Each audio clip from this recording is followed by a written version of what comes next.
Today on CityCast Denver, it's been a heck of a week, and we're back in the Lindy Zimmer studio at Westward to round up the news. From the debates sparked by the Club Q shooting to the latest protests over the possible closure of an Indigenous charter school.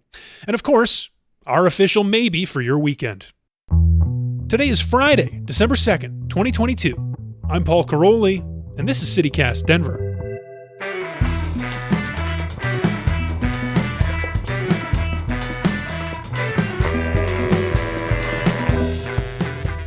Welcome back to CityCast Denver, the show about the city that once again finds itself in December without a good football team to cheer for.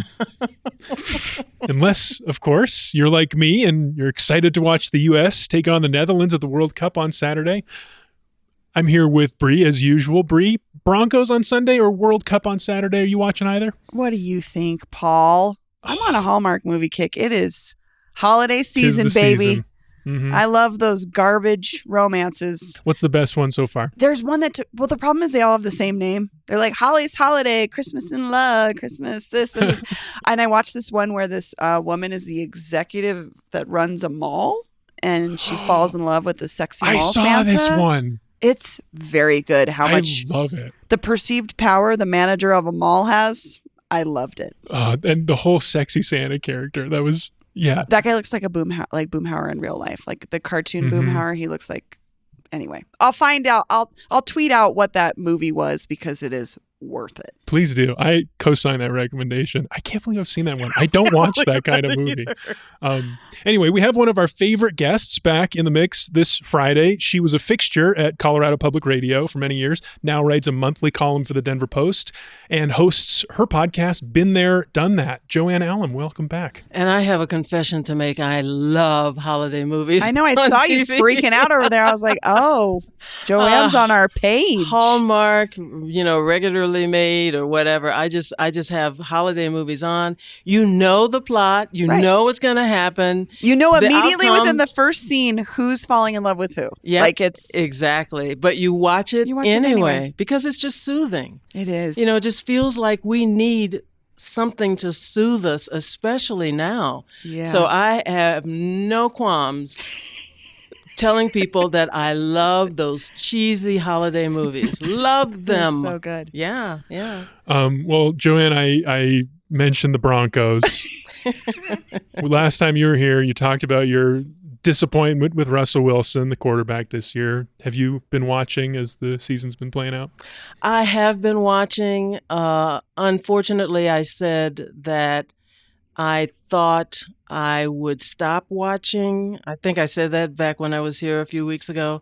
I haven't stopped, and I hate myself for it because, but here's the other thing is I watch to see how terrible they can be and if they can get worse. And every Sunday or whatever day of the week it is, without fail, they get worse. You think you've hit a new low, and it gets even lower.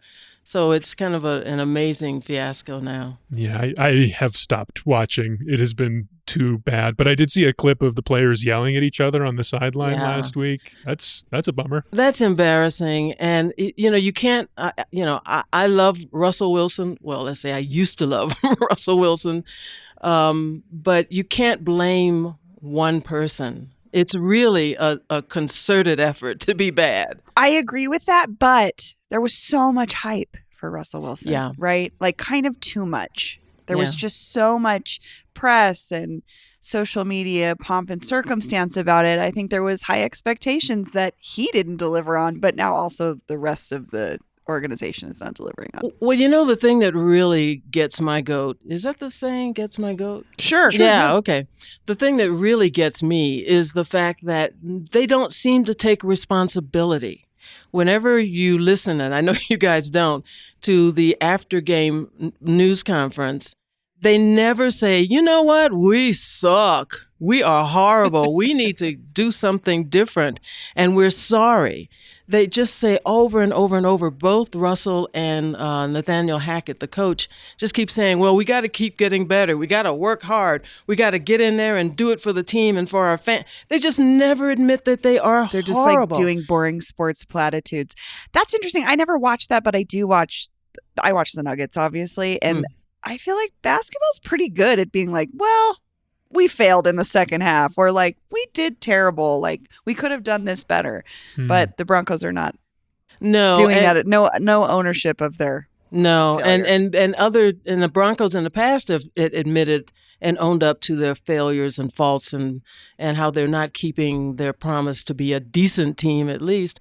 But these two, this tandem of Russell Wilson and Nathaniel Hackett, just cannot seem to say, you know what, we're horrible. We're sorry. We're going to really try. All they say is, we're going to keep trying and we're going to get in there, and Russell works the hardest of anybody I know, and we got to make plays, and we gotta. Well, by the 12th week, honey, you should have already gotta. I think they're suffering from toxic positivity. Perhaps. Just telling a story that is not true. No one's believing it. I don't know. Go watch the Nuggets. Sorry. Vlatko Čančar, Jokic's BFF, is doing amazing. It's so much more fun. They're winning. They're good. They killed Houston earlier this week.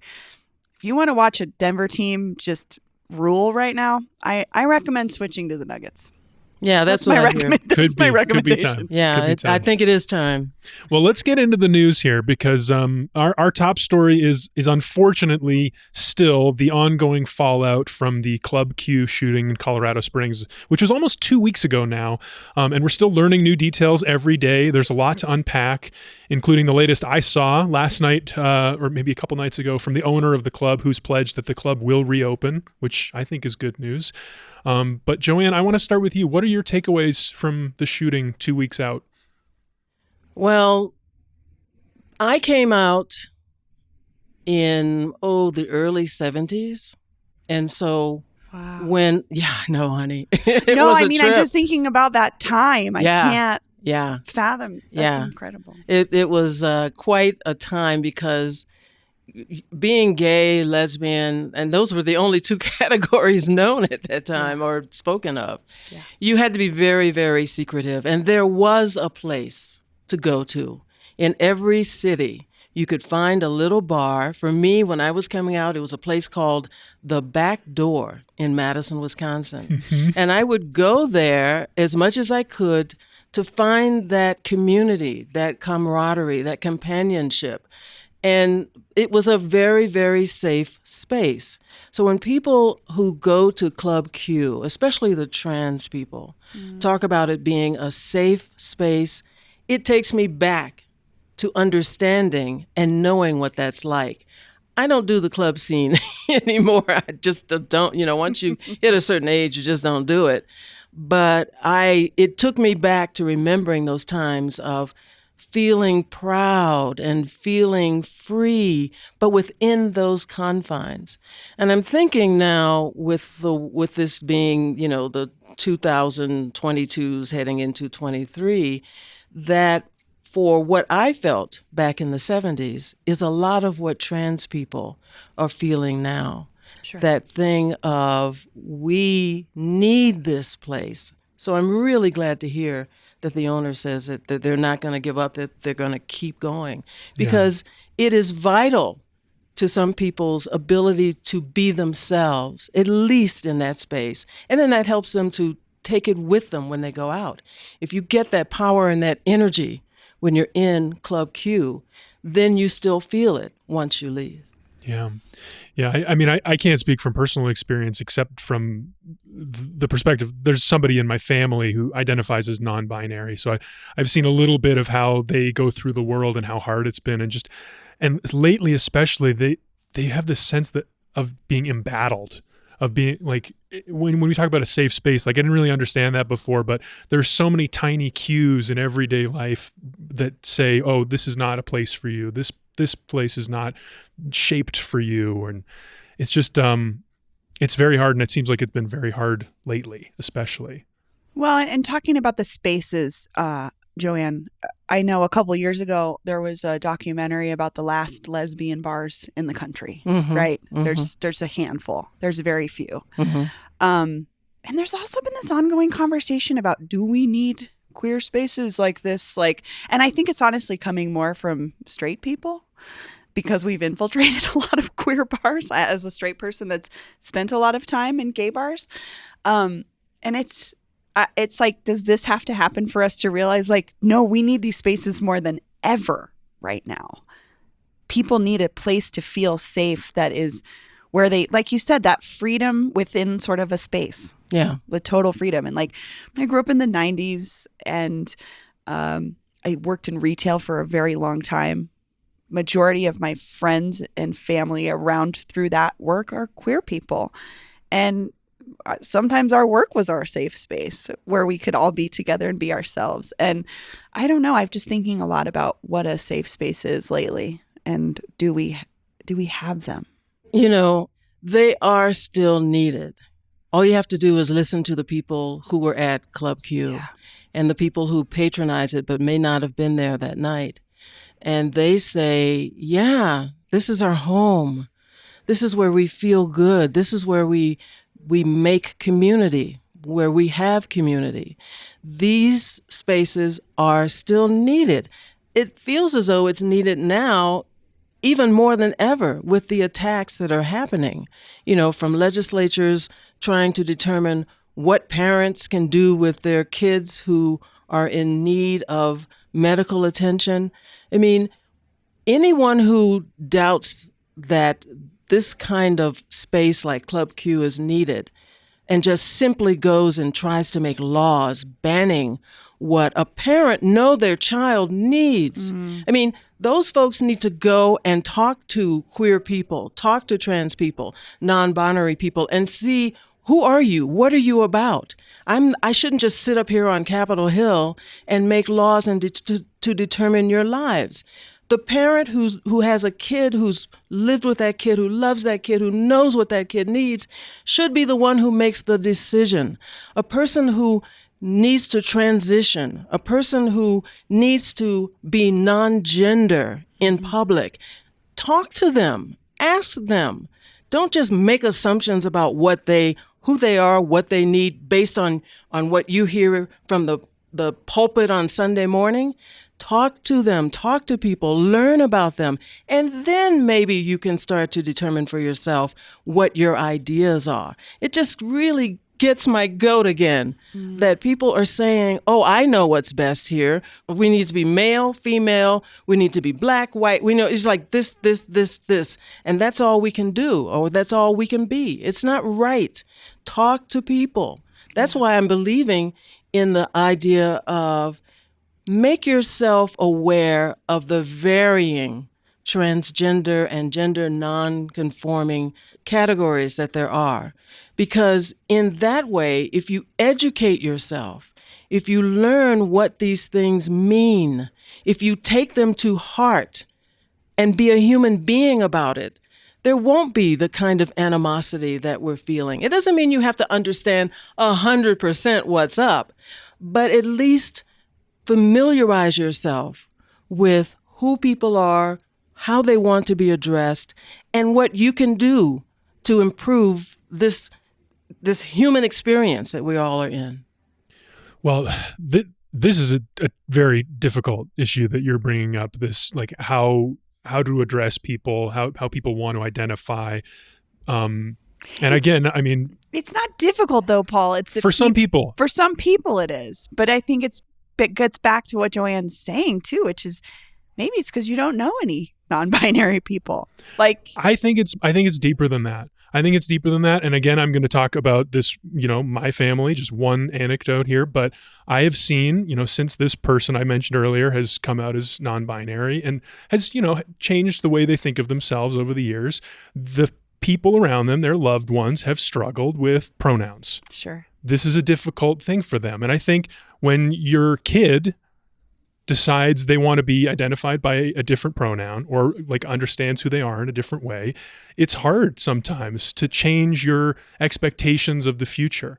Because when you have a daughter, you have, I don't know this part, but I think when you have a daughter, you have an idea in your head about what their wedding might be like, or like what, them having a kid might feel like, being a grandparent.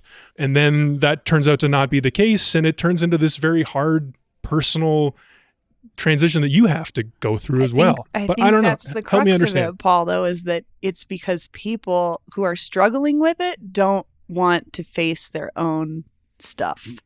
Yeah. Again, I'm a new parent. I have all these ideas of what my son is going to be or who he's going to be, what he's going to do, what he's going to like, what he's going to be like. I watched him in a play class with a bunch of kids the other day. My husband sent me a video of it. And I was nervous for him because he wasn't doing as well socially as I wanted him to, even though this was the first moment that he was in an interactive class with other kids in this way. And I was like, whoa, I have all these ideas and expectations of this child. And we have to realize we have those expectations for everyone around us. And sometimes they surprise us. Sometimes they disappoint us. Sometimes they confound us. But that's like the human experience, is understanding we are constantly challenging our own ideas of who we are, who those we love are, and what that reflects, what we think that reflects to other people. And also, when you turn the spotlight on the person who's being affected by the person who is struggling, that person who's a family member becomes the issue, becomes the one that we have to focus on. And we forget about the person who's in the struggle themselves. Yeah. So you can't just say, well, I expected my daughter to have this wedding and a white dress and a handsome man and all of this kind of stuff. It's like, okay, so what? What is your daughter struggling with? Your daughter is really a son. Why not focus on that? That's where the spotlight should be on, and trying to understand and forget about who you are as the parent. Think about the child. Well, okay, so there's a specific example of this that I really want you two to help me tease out, because one character that has really risen to the top of this story that I think a lot of people are talking a lot about is Richard Fierro. He was the man in the club who saw the shooter. He says he went into combat mode. He's a veteran, and he went and he took the shooter down and he stopped the shooting from happening. Saved probably a lot of people's lives. We referred to him as a hero in our newsletter. I still feel that way. But I found this clip of him, some footage from Denver 7. I want to play for y'all and get your reaction, because I think there's some interesting stuff in here about what it means to be an ally. I didn't ask for this. We went to a club to watch my daughter's junior prom date perform. Little Wyatt. He's potted plant. Potted plant's his drag name. Okay? I have no shame with any of this. I support my community, whoever that is. Okay? I love everybody. And I've never said anything different. I joke. That's who I am. But people know that the Fierros are there for them if they're part of their life. Okay? Listen, there's video and all kinds of stuff. I don't know if I'm even telling it right. I just know I got into mode and I needed to save my family. And that family was, at that time, everybody in that room. Bree, what do you think? To me, this is what wholesomeness is. And I realize that wholesomeness is so subjective. Like, to me, a dad going to a show to support his daughter's, partner or friend, just having I'm getting just upset about it. He was just being a supportive parent in a queer space. Like, I couldn't ask for anything more if I was that kid. My parents there supporting me and bringing the family. This was a family affair. He was there with his family, celebrating his family. How is that? To me, that's the most wholesome thing about this guy, is like, he loves his family. Yeah, that really comes through. But there is the one piece in there that I feel like is a point of tension sometimes, and that's where he says, "Sometimes I make jokes." But that at the end of the day, so people real though. Yeah, it did. Yeah. Joanne, what do you think? Yeah, no, I think that sometimes we do make jokes and we don't mean them in the way some people who hate actually means them. Mm-hmm. So you can be human around this issue. You can be someone who struggles with pronouns. You can be someone who says the wrong pronoun and then correct yourself. Just so long as you correct yourself and move on and keep trying to learn, and even maybe if you go, well, and they, just do it. don't hold yourself back because you feel like, oh, I can't make a mistake here, or I can't say a stupid joke. Sometimes the joke is funny. If it's not, then the person who you are joking about will let you know it. And that's cool too, because then you learn from that. So don't hold yourself back because you don't know how to do this perfectly. Keep moving, keep trying, keep working. I worked with someone closely who is non-binary, and I every now and then would have to catch myself. And that was okay with them. It's like, yeah, okay, I know what your heart is. I know you've been programmed to think of me as a she, but that's not what I am, and that's fine. Just don't give up.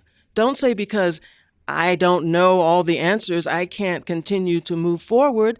There will not be a test at the end of the day. Nobody needs to get an A.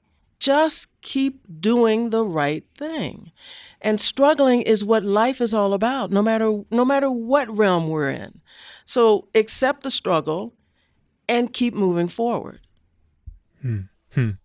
Well, Bree, I've got a hard question for you. Joanne talked about the messaging people get from the pulpit on Sundays, but that's not the only place people are informed about these issues. The media is a big part of this too.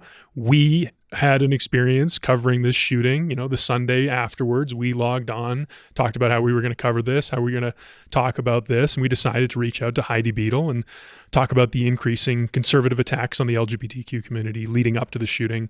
But since then, we've learned a lot more that's kind of complicated that narrative, and I want to talk about that narrative and how you feel about that. So, for example, the defense attorneys for the shooter, in some filing early on, they said that the shooter identifies as non-binary and uses they/them pronouns. I'm trying to find Chase Woodruff had this tweet that encapsulated exactly how the media is doing that. Like, I don't know how to talk about, I'll be honest with you, Paul, I don't know how to talk about this. Okay.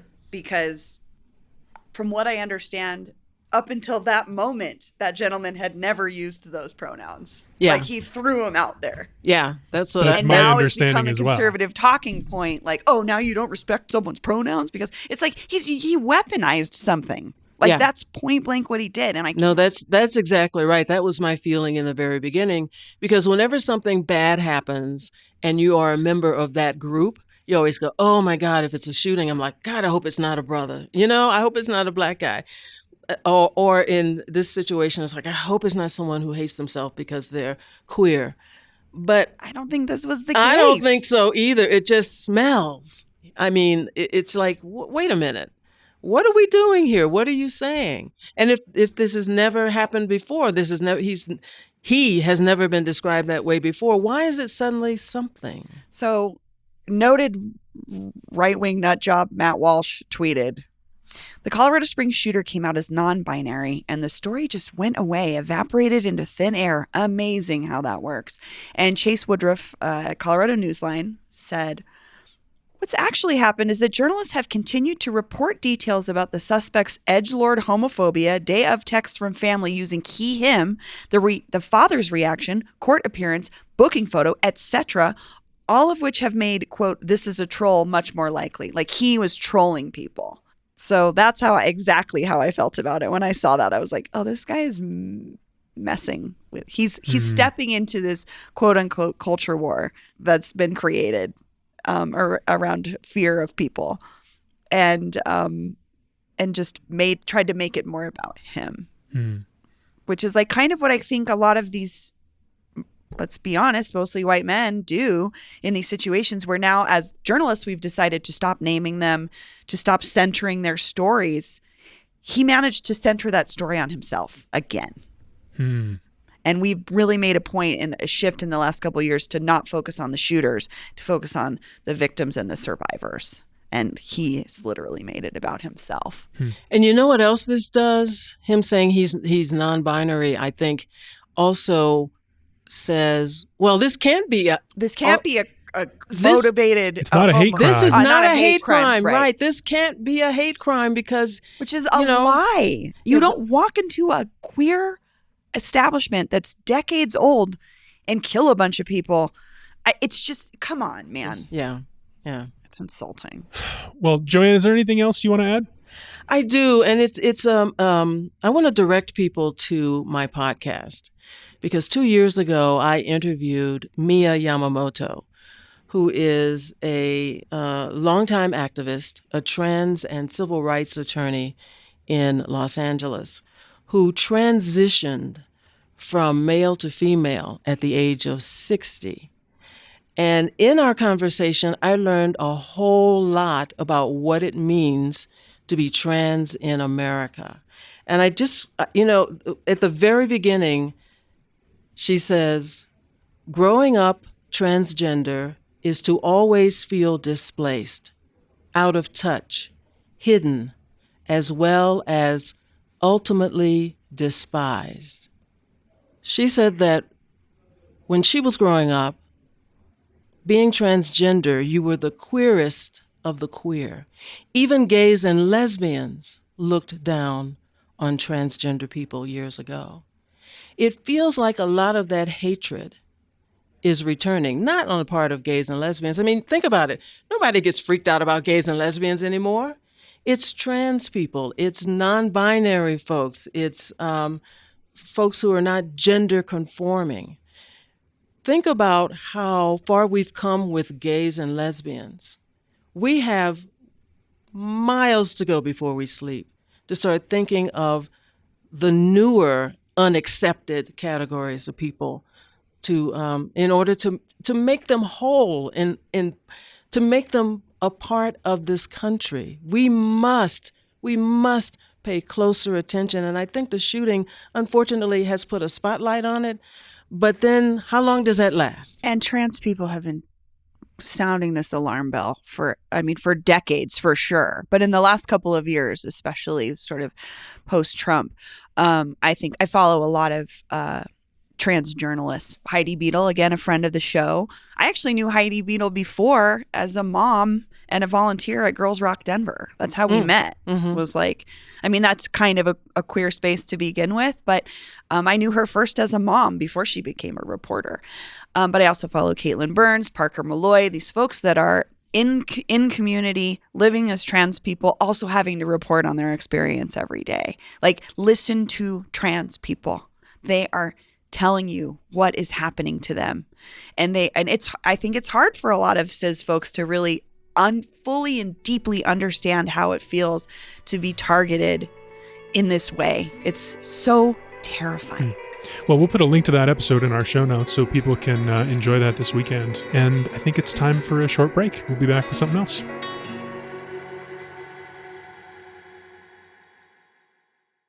And we're back. So this next thing is something of a follow-up to two stories that we've been following on the podcast. First, it was about a year ago that we visited the American Indian Academy of Denver, which is a new charter school in Athmar Park, to learn about how they were catering their curriculum to Indigenous students. Very interesting new project. And now this week, dovetailing with the whole school closures conversation that the Denver Public Schools Board has been having, dozens of parents and students associated with the American Indian Academy of Denver attended a board meeting to plead with the board not to close their school. And I think it's appropriate to start our conversation with some testimony from a parent. I will fight 20 years for my kids, who will be in the school at least 5. But I will fight like hell. Because you Indian givers gave my children a safe place to go to school, where my son is not bullied because of his hair, as he was last year. And every blonde-haired, blue-eyed teacher turned their back until my son punched a kid. And then who was in trouble? The little brown boy with long hair. So I just want to ask you guys, don't be an Indian giver. Be a giver to the Indians, who we deserve this. We deserve this space. We were given a building that has no grass, that has no playground. And I'm sorry for taking up space, but I would also like to request that my 2 children get to speak as well. Thank you. Wow. So, Joanne, what's your response to that testimony? Well, I believe that there is no way Denver Public Schools should cut this program, get rid of this charter school. I don't care what it costs, because what we owe Indigenous people is far beyond the reparations that we're going to give them. So if you hear, again, back to parents, listen to what parents are saying about their kids and what they need and how they can perform better if they're in a certain environment, which is, this case. Listen to the people who are affected by what your policies are. Really sit down and talk to them and say, why is it that we should keep this school? And don't just blow them off at some public hearing and just continue on with what you want to do. It doesn't matter what it costs. Keep the damn school open, period. Was that strong? No, I think that's great. I mean, that was my first reaction too, but then I have to say this got more complicated for me when I listened to what Superintendent Alex Marrero said. His response to this protest was, he said he was flabbergasted. He said he's never proposed closing the school, even though they do have low enrollment. It's an under-enrolled school and underfunded as a result. But yet here we are. So is this a non-issue if the superintendent says he never had an idea to close the school? Well, I don't know. Bree, what do you think? I think from what I understand, it wasn't that there's been any announcement of potential closure of the school, like the earlier conversations we've had about school closures. This is a funding issue. There's just not enough money to run the school, which is when money is tied to enrollment, this can be what happens. I went back and listened to our episode that Avery Lill did when she was hosting CityCast for us. Mm-hmm. And she did a interview. She's Chickasaw. And she did an interview with the founder of the school, Terry Bisonette. And it was so compelling just to hear and understand why the school was necessary. Again, I have a child eventually who's going to be sent to a school in some capacity. For me, cultural relevancy to his community is very important. Our community is Spanish speaking. He will most likely go to a Spanish speaking school to be around the kids that are in his neighborhood. I think that's probably where this school struggles a little bit. Like this parent even said, this is a school in a parking lot. Like there's no grass. Yeah. I know exactly where this is. It's in an Athmar Park strip mall. It's a 50s strip mall surrounded by a sea of parking lots. If anything, what this brought attention to for me is, why does the school not get to coexist in another school, another physical building where kids would have access to the playground, where they would maybe be able to share some resources, but still have that culturally responsive and culturally relevant curriculum, teachers that reflect who they are and their experiences. We've learned, we know this. When children learn from people who have similar experiences to them, they do better in the world. So if Indigenous children here could have more of an opportunity to be taught by Indigenous teachers, like that's setting kids up for success. So I think really the thing here that I think Denver Public Schools should do is find a new location for this school that's maybe more where they could share the resources and not have the burden of having a whole building to themselves. And I mean, because charter schools coexist all the time in other schools. And I don't know what the setup was to get the school there in this particular location. But I also just wonder if there's not enough known about the school, so parents don't know they could send their kids there. We also know, percentages of Indigenous people in this city are much lower than other demographics. But it doesn't mean there aren't kids there that are interested. Because I also wondered, I was like, do you have to be Indigenous? You don't. You don't have to be Indigenous to go there. So if you have a 6th grader and you think this is the curriculum for your kid, you can send them there. So I think it's a matter of maybe DPS getting behind the school a little bit more instead of just letting it flail and then being like, oh, I can't understand why people think this might be closing, because it has no money. Yeah, I think that's the root cause, is there's just not enough money to provide the services that these kids actually need. And that the fact that we're hearing about these needs now, and the fact that this special project was, attempted, that just points to that deeper issue to me. Yeah, I agree. I'm wondering, why did DPS let it get to this point? Exactly. They kind of knew what was happening in terms of funding. They do. They always know where the money's at and what money is needed. Why didn't they step up and say, let's save this school? No matter what, let's get the funding. Let's make sure that we don't close the doors to a charter school that is doing so much good for young Indigenous people. Don't give me that you can't you can't get the money. Don't want to hear it. You get the money for other things that I'm sure that are a priority. And then for Alex Marrero to say, what? We're not thinking about, where is this guy? I'm like, dude, where you been? Yeah. I mean, is that just how that quote struck me was like, oh, so you're just not paying attention. Yeah. Is really what's going on. Yeah. And this is your job. Yeah. I mean, I hear good things about him in general, so I'm not putting him down. But on this issue, when you're the superintendent and you know that this Indigenous school is a new thing that will need help along the way, don't act like, oh, wait, what? We never said that. You knew. Come on, get the money, Alex. Come on. Yeah. It's another tricky situation too, because this school is very new. They opened during the pandemic, and I was watching testimony from parents and educators, and they were all saying well, we've been struggling to attract students. We're under enrolled because we haven't been able to get the word out that we even exist. Yeah. So it's just it's a new thing. They're trying to get people's attention. I don't know. Well, it's don't condemn it. Mainly because it's needed, but also secondarily, it started at a difficult time in education. So for folks to be now saying, well, it failed, let's move on. No, stop that. Do something different. Think about what you're trying to achieve, and then think about what you need to do to reach that goal. Just say the goal is the most important thing here. Mm-hmm. Mm-hmm. And how can the school get support in finding those students who could benefit from this school? They are all over the city. They are all over the metro area. My Indigenous friends live in every neighborhood like every other demographic. Maybe they don't know they could send their kids there. I don't know. It just feels like a little bit of a failure on DPS's part, setting up a school to fail and then wondering why it fails.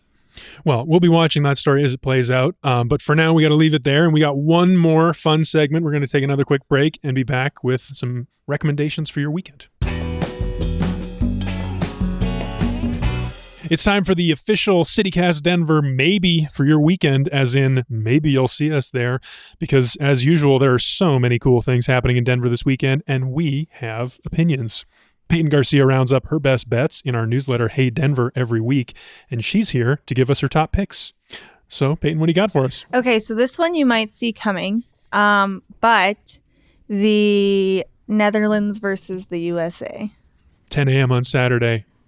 I think it's 8 a.m. on Saturday. Is it 8 a.m.? Mm-hmm. Ooh, What that's bars great are news, open actually. at 8 a.m.? I mean, That's isn't that where people actually watch a it? great question. I was going to say, we have to bring this up because it's what everyone's talking about. It's the big It would have been the sports news snug. right now. The snug would have been the spot. Where is it now? But there are places you can watch it. And I have a list of those places in the newsletter. But one of the places that really piqued my interest is Maria Empanada. They play it there, and I watched a soccer game there one time, and the vibe is really, really fun. And I just love Maria Empanada. And on Broadway? Yes. Mm-hmm. Wow. Yeah, and it's all about the vibe, because if everybody else in the place isn't into what you're watching, it sucks. No, they draw, or at least the one time I saw just a totally normal soccer match there. They draw a really good crowd for soccer matches. I would imagine it would be tough to get in, actually. It might be, and it's not that big of a space. Games, especially, I bet. Yeah, but it would be cool if you can get in super early to watch that game. I think it'll be really fun. I also saw that Raices is playing the game, and I think Cerveceria too. So those would be cool places, I would imagine. I also just want to shout out Raices, because if you have kids, it's a cool place. It's a cool brewery that's super kid friendly. I love hanging out there, and I don't drink, and it's great. But the kids get to drink? All you can drink for kids. No, but they have toys and stuff for kids. And I think they're actually, side note, I think they're doing a holiday market this weekend as well. Oh, so cool. then you could knock out both of those things. Yeah. Wow. One more spot that I think would probably be super fun. The Rapids have partnered with the Denver Sports Podcast Network. You know, the podcast network that has that bar on DNVR? Colfax. Yeah, those guys. DNVR bar. Yeah, I've seen some pictures. They are packed for these games, and they're doing a brunch menu since the games are all in the morning. That's so I bet smart. There you go. that's going to be a good Yeah, time. that will be cool. So there's places you could watch it. We stream it maybe not legally at our house and watch it from my couch. On your giant TV with your amazing couches. Yeah, exactly. Are you having people over? Is that what you're saying? No, Oh, God, okay. no. 8 a.m. I thought maybe you were inviting some of us to come over. No. Her husband's like an amazing chef too. He is. You sure you're Shout not out to asking Willie's us? Cooking. You sure we can't come over? That's where we'll all be. Yeah, folks. yeah. Peyton's there house. you go. Okay, moving it to the next event recommendation. We've got the annual 9 News Parade of Lights. Oh, is that this weekend? That's Yeah, great. it's this weekend. It is this weekend. Happens every year. It'll be at 6 o'clock. If you don't want to go to it, they also live stream it on Channel 9. So you can watch it from there. And it starts at Civic Center Park, and then it goes goes around 16th Street Mall. It goes up 17th, across Arapahoe, and down 15th. Did you guys ever do that? I did. My favorite memory of the parade is when Santa started doing crowd work. He got up and was like, "Hey, how are you? Merry Christmas." What brings you here? Working the line. Yeah, Huh? it was really entertaining, actually. Every time it's come around, I want to do it. But then 6 o'clock in the evening, is it 6 that is? Yeah, Yeah. I would also recommend do not drive anywhere No. near Yes, the no. parade route. If you're No. trying to get anywhere downtown, keep that in mind because it will save you a lot of stress. Don't even Yes. take Uber, right? Yeah, 'Cause don't you do just- anything Take around this as that. not just a recommendation, but a warning. Yeah, to I have plan. accidentally driven into that traffic before, and then You'll You be never stuck get there out. all night. But I hope the weather's going to be good because I know a couple of That's- times I've been deterred by the weather. I was like, it's notably freezing ass cold. Yeah, Yeah. I mean, it's not going to Usually. be snowing, I don't think, but it'll be like where it's nice during the day, but Chilly. It'll hit Yeah. 30s at Just night bundle and it'll up. be cold. Bundle up. But One insider's tip for the Parade of Lights. I enjoyed it one year. My wife and I used to live in the Golden Triangle, and that's where the parade they get ready, you prepare, and they stage. So if you want to see people like the band get together and rehearse and stuff, and like how the actual parade comes together, they do this like zippering. So there's enough different kinds of floats and other So they have, like, entertainment types together. Two It's pipelines really that interesting. come together to build the one parade. Yeah, so if you want a little backstage look into how a parade is made, go to the like Golden that. Triangle at like Yeah. 5:30. That's yeah. Also, it'll be warmer at that point too. Yeah, for Yeah. sure. Earlier. Yeah. and then also happening this weekend, Stranahan's Snowflake batch. Oh, So the every Snowflake year- whiskey. Yeah, Stranahan's whiskey drops a super rare, super unique, only made once whiskey batch, right, Paul? Mhm. You know, Yeah, this is right. You know quite a bit about this, and people line up, people camp out to get this. It's like a super limited amount, and you can't pre-order. You have to just show up on the day and hope that you get one. But they make it it's a whole festival. So I guess on Friday they have stuff going on at the Denver distillery all day long. They've got like a cornhole tournament, some live music, Wow. some whiskey barrel making demonstrations. And then Saturday morning is when they'll actually release the bottle, and they don't tell you when they release it. You wait until that morning and you get there. That's going to be And an then- all night. I know. And Party. they actually you're allowed to bring tents or RVs and camp out. And then there's a festival that happens all day where there's live music, food trucks, whiskey and cheese pairings, things like that. And where is that exactly? That'll be at the Denver Stranahan's Distillery. Where is that? That's right off Alameda I-25. Yeah, it's like Down south. Alameda and Calumet, Mm-hmm. Santa Fe.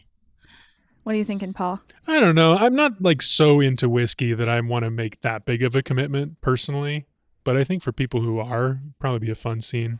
No yeah, count. especially if you are into whiskey and you get a Yeah. one of a kind chance to drink some whiskey. It's like I'm not a drinker either, but I mean I like wine. I don't drink hard liquor, but if you like whiskey, I could see getting it together to be there. All right, Peyton, what else we got? All right, and then this last one's I wanted to just throw in kind of an off the wall one.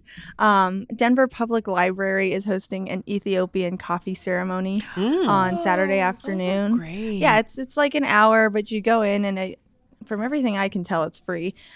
And they'll have somebody in there who's going to teach you all about the process of roasting Ethiopian coffee, and it's there's a whole ceremony to it, and you'll learn a little bit about the culture, and there's going to be snacks and coffee tasting, and it sounds kind of fun. That does sound fantastic. I've always meant to go to the Whittier Cafe Yeah, I was for going to their say they version do of this. They do a coffee ceremony. Oh, they too. do? Up on 25th? Yeah. Oh, okay. Yeah. And this one's at the Bob Ragland Library. Where's that's the new reopened one in the one. Rhino Art Park Library. Oh. It's Yeah. cute. It's a really cute library. Yeah, so check it out. Probably be a good time. You can really get your buzz on, boy. It's like when you do a coffee Some tasting, strong it's like coffee. all day Yeah. long. And I'm sure I think everything at the library is free. So Yeah. So what do we think? What's the best bet? For me, it's Parade of Lights or the Same. soccer game.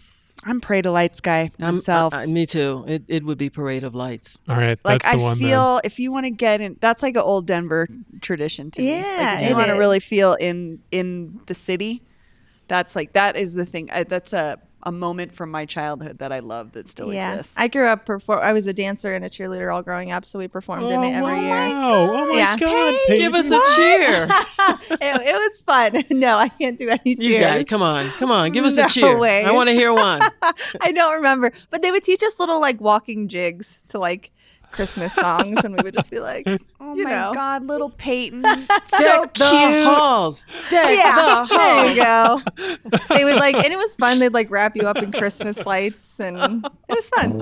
All right, well, that's definitely it then. That's awesome. Can I give a quick plug for the newsletter? Because I know that a lot of our podcast listeners aren't necessarily newsletter readers. And it's a very different experience from our show that I think people maybe don't know if they don't read it. Peyton rounds up the news.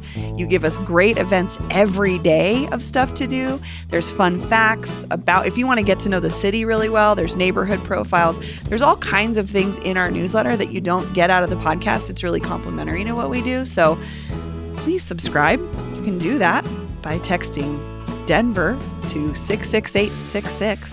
So simple. It's so simple, and you can get a Hey Denver newsletter in your inbox Monday through Friday. And you'll hear from me every single Every day. You hear from Peyton. You don't hear from me or Paul. You hear from Peyton. Well, thanks, Peyton. Thanks, guys. Thanks, Joanne. Peyton. It was fun. That was fun. Well, Joanne, Bree, thanks for joining me. Thanks, Paul. Thank you, Paul. Thank you, Bree. Thank you, Thanks, Peyton. Joanne. Thanks, everybody. Thanks, Peyton. Good night, John Boy. Thanks all around.